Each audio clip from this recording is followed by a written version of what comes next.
Good day. Welcome to another edition of Africa in America podcast. Today we have a guest. We have our first guest on this podcast, barrister Peter Ntephe. Peter Ntephe is a lawyer. He is very involved in so many things, but he's an oil and gas practitioner, but he's a lawyer and an Oxford trained lawyer. And he has been in Nigeria. He was a lawyer, successful lawyer in Nigeria before he transited to America, and it's also doing very well here in America. Peter, we would want you to introduce yourself as you join us. Welcome to Africa in America podcast. Please, can you introduce yourself? Thank you, Ebimo. Well, you've said it all. I'm just a legal alien in America. I'm American now, so maybe I'm not an alien anymore. But you've said everything. I hope that we'll have a very interesting session. This is a very interesting time in America. A lot of things are happening. A lot of global alliances are being shifted because of our new government. And I think that how it affects the rest of the world, particularly Africa, will be something that we can explore somewhat on this podcast today. Okay. And as always, a regular, Weruche Uzoka. Weruche, we see today you have a crown. Can you tell us why you're wearing a crown today? Sure. Hi, everyone. So today is International Women's Day, and it's a day that we come together to recognize women and our efforts and our hard work and our advocacy and all the projects that we hold very dearly. So I'm wearing a crown in honor of International Women's Day. I believe this is the 50th year of the United Nations recognizing it. So it's quite an honor. So that's why I have a crown. Okay. Today, we want to talk about the African diaspora relationship with Africa, the home country. And in today's discussion, we want to talk about how these African immigrants engage politically. There is a pertinent, a very, very live issue going on now that involves two very powerful Americans, one Donald Trump and the other Elon Musk, against an African country, South Africa. The South African president, Cyril Ramaphosa, signed into law the land expropriation without compensation law. It's a law that the South Africans believe can help to ameliorate an injustice in South Africa. We have a situation where in South Africa where most of the land, well over 90% of the farmable land, the agricultural land is in the hands of white South Africa. It has historically been in the hands of white South Africans. And in trying to make right that wrong, which many blacks feel is wrong, they sign into law the land expropriation without compensation law. For the white South African farmers, this is like trying to drive them out of South Africa. They've pushed back, and they've got a very powerful advocate for their campaign in Elon Musk in America here. This is not by any means the only time that Africans have been sanctioned by American government. We know that Uganda is currently under some refuses to bow to the LGBT rules and laws of America. We also know that Zimbabwe is to this day still under sanctions because of this same land expropriation law too. Well over 20 years ago, Robert Mugabe signed into law a similar law that has put Zimbabwe under sanction for several years. And African diaspora from Sudan also played a part with sanctioning their country during the rule of Bashir. So this is a recurring thing. Sanctions are very harmful to African governments. It makes them their currency lose value, their economy is impacted, and their commodities on which they trade end up being sold for cheap. Now, Elon Musk is at the heart of this one now, and it's really a sad situation to see a government like the government of South Africa being put under pressure by this new Trump administration at the behest of Elon Musk. So today, Peter, you are a lawyer. You have seen a lot of advocacy being done by the African immigrants in America. But in this case here now with Elon Musk, do you think Elon Musk is in the right with what he's doing? Well, he has a lot of influence, it seems, on our president. Whether that is a good thing or a bad thing remains to be seen. I think in the next 4 years, we'll be able to pass objective and effective judgment on that. But regarding the South African law, I think it's unfortunate the way our government has responded to it. It seems to be knee-jerk. When we were talking before the podcast, I told you that there is a danger that the United States might be moving from a rules-based system of responding to international affairs, a rules-based foreign policy system, to one that is based on emotion, whims and caprices, and social media bombast. I say that with all sense of responsibility, because the context of the South African law has to be considered before you go on to say that it's unfair or it's being executed wrongly. In 1913, the apartheid government passed the Native Lands Act. That was the fulcrum of apartheid. And what it did was it restricted Black ownership to 7% of the land in South Africa. In 1936, there was an amendment which increased it to 13%. But those two acts restricted Black ownership and occupation of land. Using those acts, the apartheid South African government moved the Black people away into the homelands, which were very poorly planned. I mean, one of the most famous is Soweto, but there are homelands all over South Africa. However, this new act is called the Expropriation Act, but it's not the first expropriation act in South Africa.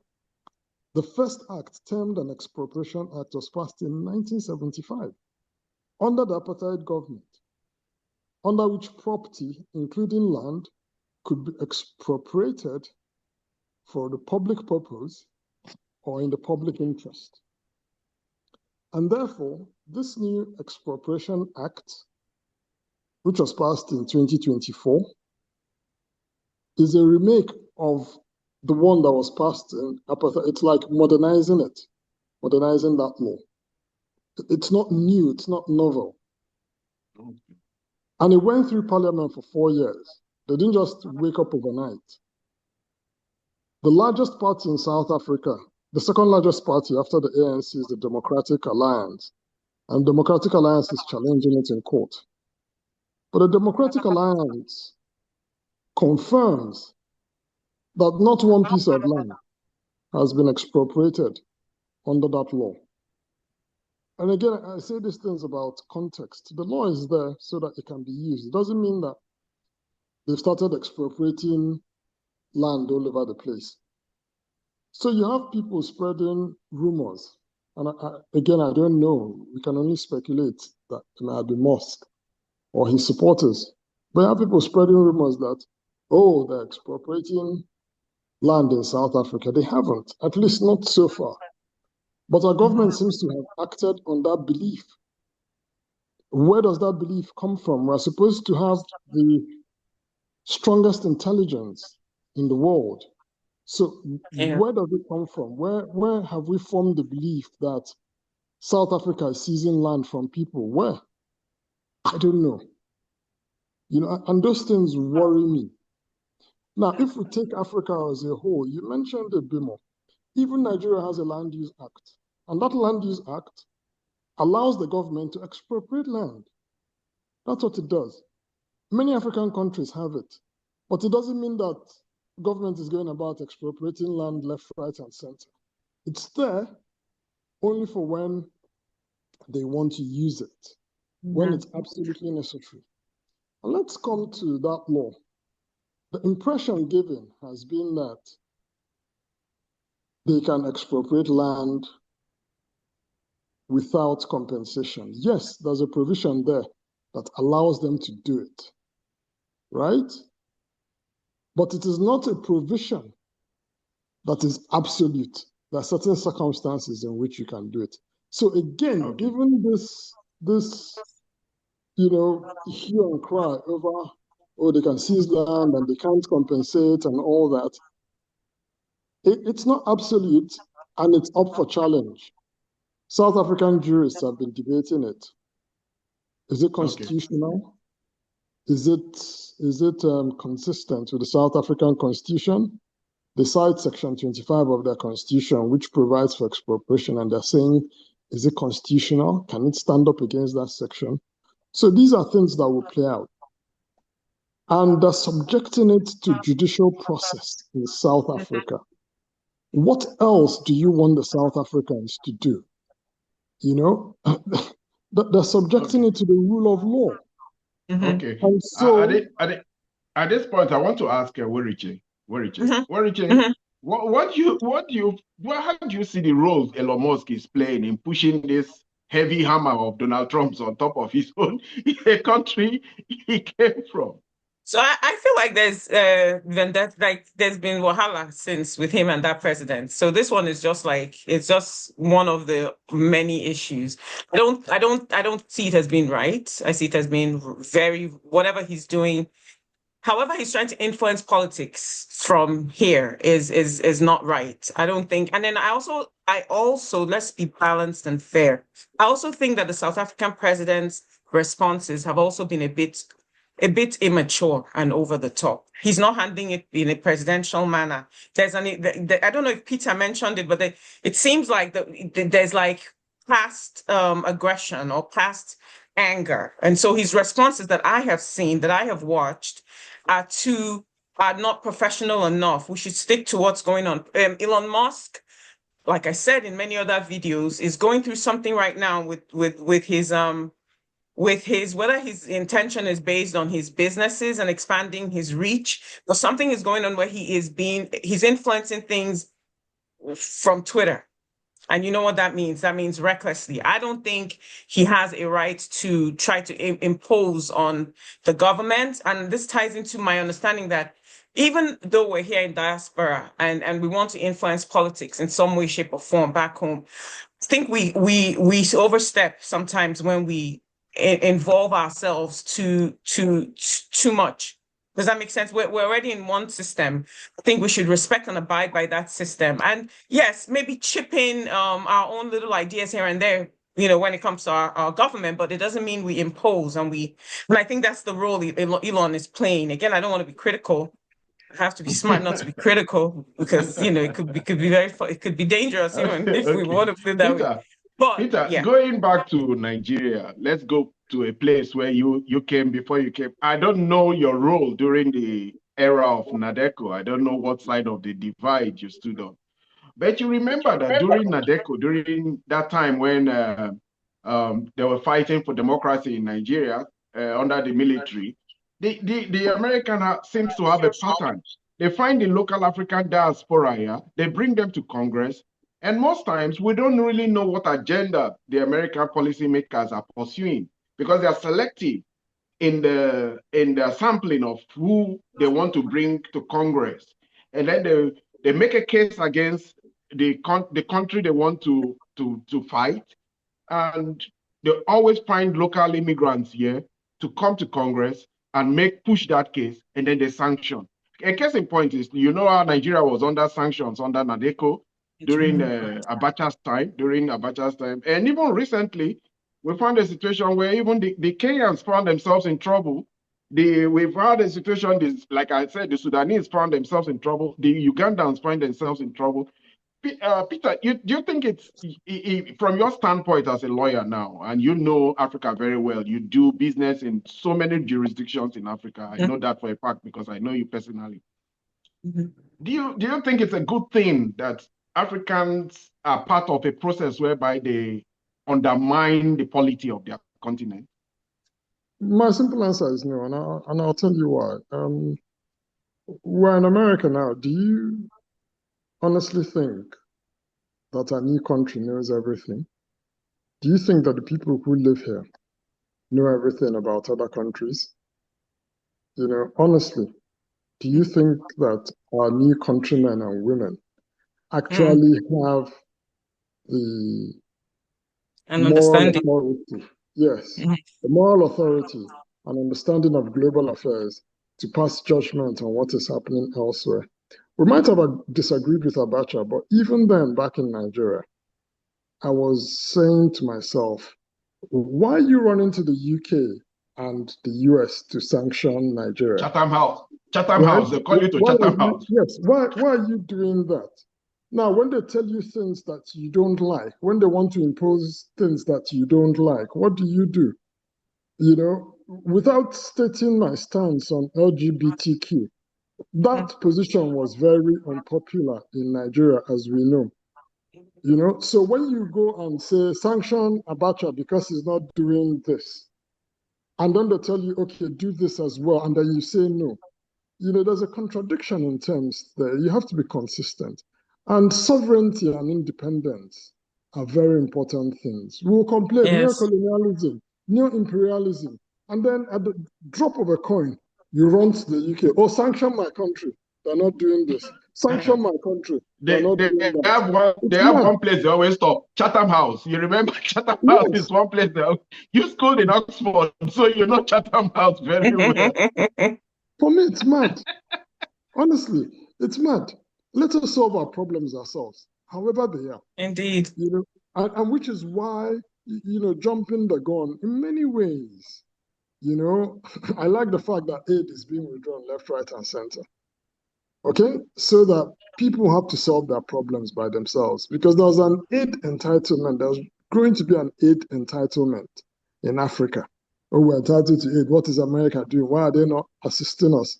Well, they don't owe you anything, and there's a president that's saying we don't owe you aid. You know, Mm-hmm. people have to take responsibility for themselves, for good or for bad. That's what I think. Mm-hmm. Yeah, Weruche, you are a human rights practitioner. Mm-hmm. Colombia trained. Let's talk like Nigerians now. Colombia trained human rights practitioner. It's not easy. So, but you know, most times they've weaponized the human right thing. They've weaponized it to the point where they don't like an African country, or they don't like a country, or they have an agenda they want to pursue in that country. They tend to use human rights. As one of the biggest sticks in beating on African countries. And Yes. it's not very hard for them to always practitioners like yourself to take to Congress or give one platform to condemn what's going on in their country. The use of human rights, we do know about Africa being challenged regarding human rights and all that. But me and you are in this country, and we do know that we know how much rights we have. You know, these things are always, but we know that it is something used against our continent. We know that we always have people who they gather. We have people from Ethiopia. They have people from Nigeria. They have people from Congo. Anytime they are pursuing an agenda. How do you see the American government using human rights, besides this one now that Elon Musk is doing, as a tool in beating down Africa? Very hypocritical. Extremely. Extremely, because there are a lot of things that we don't do right here as well. So it's sort of like, this is one of those, remove the log from your own eyes first before you remove the speck type thing, right? And I mean, it's always discussed at the UN constantly how we're the first, I mean, when I say we, in this case, I'm referring to America, we're the first to like harass other countries, but then we end up being the ones not holding up our own end of the bargain. So it's just typical. I mean, it's kind of what we talk about. I love America. I'm gonna always try my best to sound like I am loyal to the country where I find myself now. But you can't be a journalist or a human rights defender and not say the truth. And so yes, that's the reason why I'm backing up my statement, because I have to be careful, because you know how they can, try to like retaliate. But the reality is that America doesn't hold up its own end of the bargain, and then it tends to play that role where it challenges other countries and other systems. It's kind of the way it's been. But let me kind of go into a question for Peter. This question has to do with voting rights, just simple voting rights, right? So, yeah, from your knowledge, how do international and national laws define like political rights of African immigrants when it comes to do with voting or funding political movements or running for office in our home countries? So, like for instance, me here now, what rights do I have to even participate? Because I can see where the challenge lies for Elon is that he wants to chime in. He wants to be a part of the conversation happening in South Africa. And then he has his own maybe issues with the government, the current government, and all of that. To what extent do we have the right to even like participate, be vocal, vote, and do all that based on national and international laws? How far can we push it? How far? Your volume, your voice, you took up your volume. Okay. Well, I Mm-hmm. think it really depends on the country, and this is more Okay. of a process thing when it comes to voting, Mm-hmm. because Nigeria still doesn't have the process where its diaspora can vote abroad. It's toyed with the idea over the last two elections, but it still hasn't done it. That's not surprising because voting back home is still a challenge. So voting Yes. internationally is a greater challenge. But I know that some of the small African countries are able to organize that. I think Gabon has been able to organize voting in France. So you have Gabonese citizens who vote in France, who live in France, and they can vote. You can go to the Gabonese embassy and cast your vote. Of course, you have to be registered. So it's more of a process and procedural thing. Mm-hmm. Otherwise, nothing in particular stops us from participating. The Nigerian constitution says that you can be a dual citizen and run for anything apart from the office of president. You Yes. can't be president Run of for pet. Nigeria if you're a dual citizen, if you've taken citizenship of Somewhere another else. country. Mm-hmm. So constitutionally, yes, we can participate. It hasn't really been developed. I know that people have tried to set up the US branch, the UK branch of some of the main parties in Nigeria.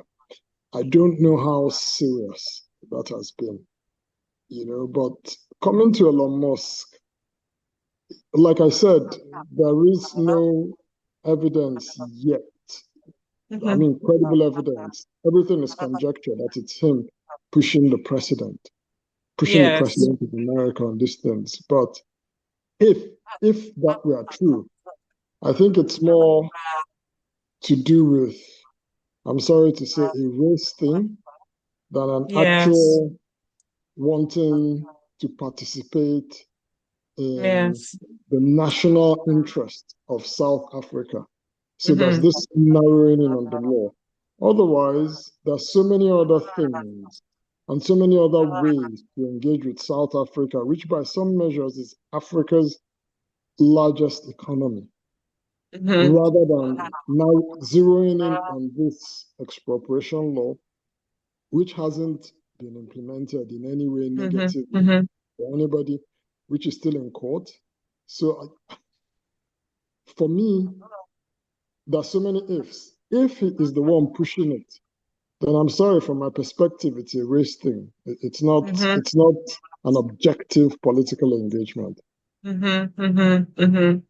Okay. Okay. If I may add also to this, your discussion on political interface with the home country. Yes. What I know is that Egypt and South Africa, they actually have diaspora voting, because I've been reporting using my newspaper for a while. So I know that during some electoral cycles, the Egyptians and some countries have it. But now the main discussion you are talking about is participation in local elections, right? Yeah, and national, yeah. It depends on the local laws, because I also know of sometimes that some countries try to make it harder for diasporans to be part of their political process. A case in point is Liberia. Most of this information I get from my engagement with the newspaper also. I know that in Liberia and some other countries, they try to make laws where you must have had some measure of local residency, probably for 2 years. 2 years is a very comfortable cutoff mark. So they don't consider you as being eligible to participate in a political process, either to be voted for if you didn't live in that country or show full residency for 2 years. So they have all these types. Some countries are welcoming, some countries create barriers. And there are 52 countries in Africa, 54 countries in Africa, and they all have their own disputed territories. They all have their own different laws. Some are welcoming, some create barriers, some will look at. I'm sure if Elon Musk wants to run election, like Elon Musk, I think what they told him, he was complaining the other day. I saw this recently on Twitter, on the X. Elon Musk was complaining that, can you beat us? Elon Musk used the race card. He said, if I was black, they would have allowed me to have Starlink. That they don't let me use Starlink in South Africa, because he is black. But unfortunately, or fortunately, in trying to create more participation in the business environment for South Africa, they did this black empowerment law, where it is required that any business in South Africa must have 30% black ownership. Now, Starlink is a private firm. They don't do any form of ownership anywhere. So the South Africans have to come defend themselves. And it's not because you're black. It's because this is our law. Once you want to set up in South Africa, you must create a pathway for the black people to be part of your business, because we have suffered almost 70, 80 years of historical deprivation and all that. So those are the kind of things that we are seeing going on in South Africa now. Weruche, I'll bring you back into this discussion now.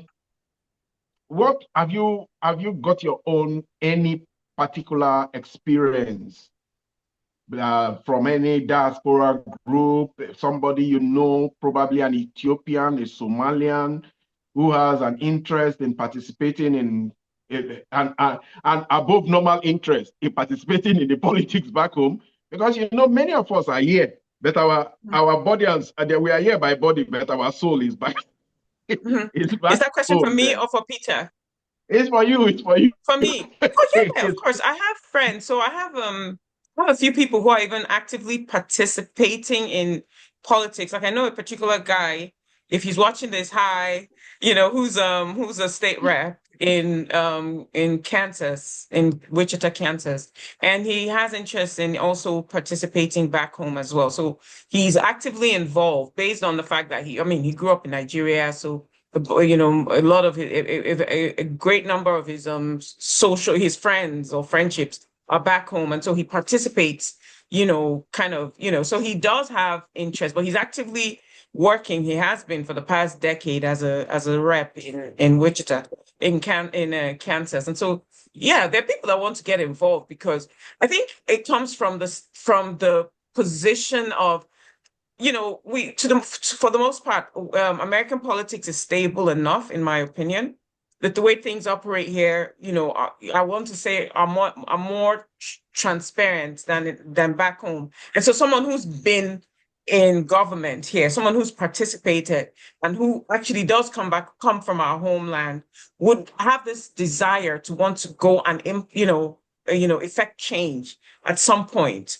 Hopefully bring what they've learned from here back home. So it's not something that's alien. It's not something that is difficult to understand. I can even imagine myself one day going back to Nigeria to, try to effect change. But what we have to always remember is that Nigeria is a man almost 65 years old. We still have a long way to go.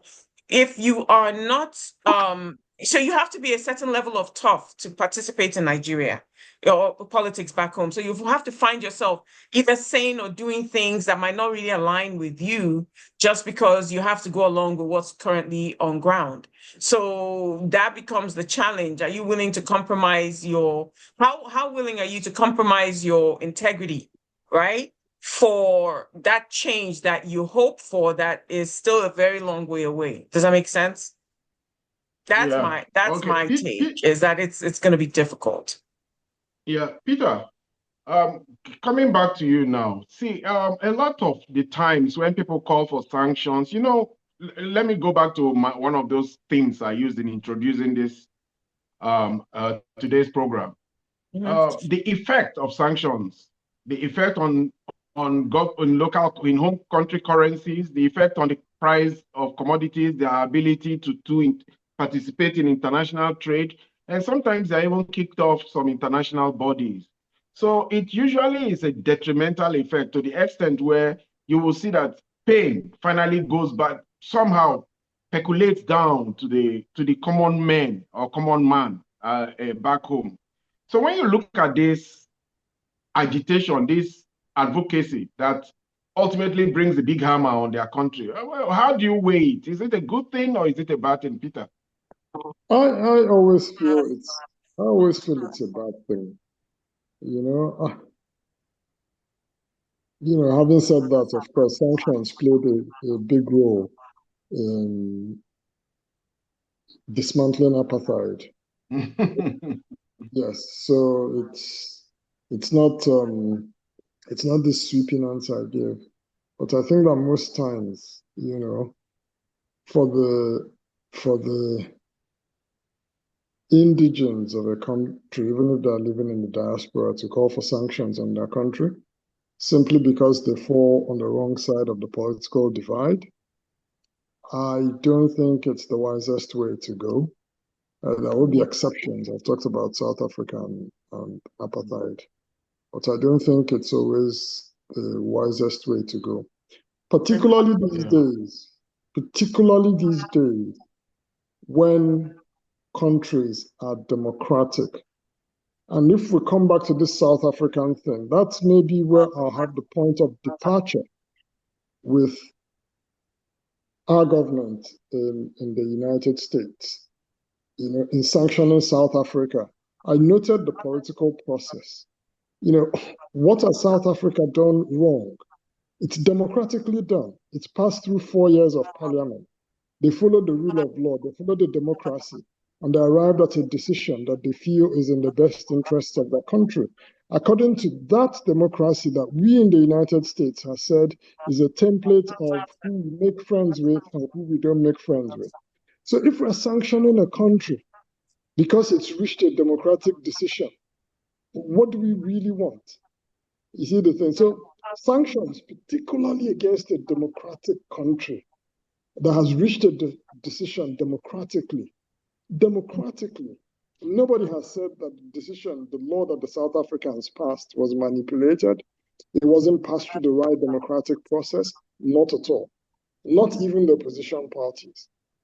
So when it comes to that, I am totally against either the diaspora calling for sanctions against their country or those sanctions being imposed. Just because you don't agree with their decision, I want to talk about the lamentable state of the over 30 years of sanctions against Zimbabwe because of this same land expropriation law, a law similar to this one now. Zimbabwe lost everything. They could not even pay for their currency. Their currency lost so much of its value, and people were getting their healthcare system got destroyed. And if you wanted to be a Zimbabwean, you had to leave the country. It's also destructive to the country. Zimbabwe was beaten to its knee, and almost 30 years down, they are trying to rebuild. And that has been due to crushing sanctions that have made nonsense of their currency and made them a basket case. Same also too for Zambia particularly was a trade dispute between them and Glencore, but When we look at also another country like Uganda now is going through, although Uganda is more resilient, the first thing that America uses when these diaspora groups come and go and start talking against their country is to kick you out of the African Growth and Opportunity Act, AGOA. If because America opened up their markets to most African governments, when they find that you are going out of line or they find something that is challenging human rights, that same human right, they now use AGOA as the first line before they roll out a whole swath of sanctions against you that end up damaging currencies and all that. Is there any other thing, Weruche, is there any other thing you want to mention about this discussion regarding the role diaspora is playing on the back in the home country politics? No, so I think we've said it all. I mean, it's understandable that immigrants, I mean, when we think of our channel and what we've been pushing, as Africans in America, it's understandable that when you're an immigrant, and you're away from home, you want to find a way to be valuable to home. And so I think that the quickest thing, and again, thanks to social media, thanks to access to information, which is very easy these days, the quickest thing is to chime in and become a part of what's going on back here, back home. So it's again, I'm playing devil's advocate. It's understandable that people want to use whatever influence they have to try to make that change that maybe they've been hoping they would see happen. In the case of Elon Musk, he's mentioned multiple times, even so when we talk about even this whole thing with DEI, right? Diversity, equity, and inclusion. He's been so opposed to it. He's called it one of the woke systems or whatever of America. And he's also been, like, I've seen him share posts in the past where the white men actually think that people are ganging up against them. So he has this understanding that, this way Black people scream, oh, Black Lives Matter. He feels that they are, as white people, targeted. And so I can see him and understand his situation where now I believe not even I believe, he has influence. He owns Twitter. He's involved with the current government. Feels like he can chime in and try to fix what he deems as the wrongs, right? That have affected, his people, quote unquote, the white people in South Africa. So, I mean, it's honest. I'm playing devil's advocate. I'm trying to play both, make us understand why people would be motivated to involve themselves in their country's politics. It's understandable. But this is where we come back to what are we allowed to do? To what extent can we or should we even influence? Because the fact that we're here means we're way removed somewhat from what's really going on, going on back home. And to what extent should we let our maybe emotions or whatever feelings or whatever affect what we do back home? You know what I mean? Affect the state of affairs back home, So it's a catch-22. Yes, you love your country. Yes, you want to see change happen. To what extent? You are in a different location, and maybe the focus should be that location. Maybe it's time to go, advocate for whatever you know what I mean? Become a politician. Okay. Do what you have to do there, Okay. as opposed to influencing negatively your own government. That, yeah, so. Okay. Peter, on a final note, looking at these actions of Elon Musk, what would you advise African immigrants to do? Because Elon Musk is raining down thunder and fire on his country. He forgets that that's his home country, and Africans always remember where you come from, and seeing what he's doing and what other Africans that have been called to Congress that have all these advocacy groups against their government. What is your advice to them, on a final note? Well, my position is clear. You have to be sympathetic to your country. The thing again, I still keep saying the if, because apart from a few posts on X, there's no clear piece of evidence that it's Elon Musk influencing this. But if he's the one influencing it, he probably thinks that he's acting in the best interest of his country from, whatever spectrum he sees the world, and he sees South Africa. However, my own idea is, please don't call sanctions on your country. If you must influence how your country works, don't bully your country. Go home, go and participate, particularly if your country is if your country is a democracy. If, again, if you're the richest man in the world, politics, you buy a lot of influence with money. Go and influence. Especially in all Africa. countries' Especially politics, in Africa. Go and influence the parties, go and influence lawmaking, go and control a block of the voting and get things done the way you the want right them to way. be done. Go participate, but don't use this bully boy tactic to bring sanctions that will hurt ordinary people just to prove a point. What they say, when elephants fight, the grass suffers. If you're really thinking about your country, if you're thinking about the common people who will suffer, I don't think that's the way to go. Yeah. Thank you very much. Today, again, we have taken one topic that talks about our relationship as African immigrants and the home country. In this particular edition, we focus on the politics with the home country. We as Africans, we still have a lot of stake. We still have a lot of investment in our home countries. And though our body is here, our soul is back home. And I guess that's why a lot of people feel that they are involved. They should be involved in the politics. Some people have even from America here become governors, become ministers, become part of cabinets and the executive in their country. We know that because of their participation is always there. But calling on sanctioning your country, moving your country several decades back, we don't really know if that's a good thing to be doing, because we live in a time now where every country needs any advantage they can get. Some people are getting advantages. Some people are helping to push their country back. At this point, I don't know, Peter, do you have one final word you want to say before we close? No, just thanks for having me on. This is a great thing you are doing, and I hope sometime in the future I'll be back. And Weruche, how about you? You have any one last word? No. Thank you, Peter. Thank you for honoring our invitation. And thank you and thank you, Ebimo, also for handling this. And I'm going to celebrate. It's International Women's Day. So. Okay. All right. Thank you. We want you to smash that like button, please. If you can bust your glass, press the like button, share, subscribe, help us grow. I think we are very close to 10 subscribers. We hope that we will get slowly but surely. Just continue to help us grow. Share this our edition of our podcast. Let us talk about it. Spread our word, spread our message. Thank you for being part of this program to this point. Thank you. Hope to see you in the next edition. Thank you very much. Thank you. All right. Thank you. Bye.